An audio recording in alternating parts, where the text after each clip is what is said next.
সুন্দরবনের দুর্ধর্ষ ডাকাত রাঙা বাহিনীর 2 সহযোগীকে অস্ত্র ও গোলাবারুদ সহ আটক এবং জিম্মি থাকা 9 জেলেকে উদ্ধার করেছে কোস্টগার্ড পশ্চিম।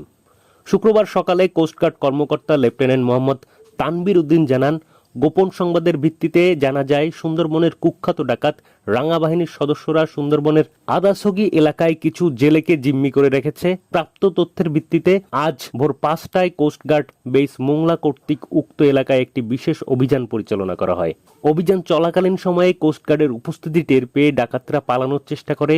পরবর্তীতে আভিযানিক দল ধাওয়া করে 2টি একনালা বন্দুক, 2 রাউন্ড তাজা কার্তুজ, 8 রাউন্ড ফাঁকা কার্তুজ, 3টি দেশীয় আগ্নেয়াস্ত্র তৈরির সরঞ্জামাদি এবং একটি দেশীয় অস্ত্রসহ সুন্দরবনের দুর্ধর্ষ ডাকাত রাঙা বাহিনীর 2 সহযোগীকে আটক করে। এ সময় তাদের নিকট জিম্মি থাকা 9 জেলেকে উদ্ধার করা হয়।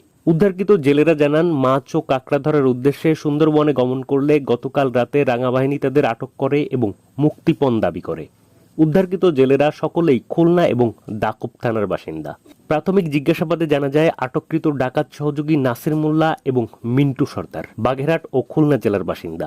তারা দীর্ঘদিন যাবৎ রাঙা বাহিনীর সঙ্গে ডাকাতি এবং ডাকাত দলকে অস্ত্র, গোলাবারুদ ও রসদ সরবরাহের মাধ্যমে সহযোগিতা করে আসছিল।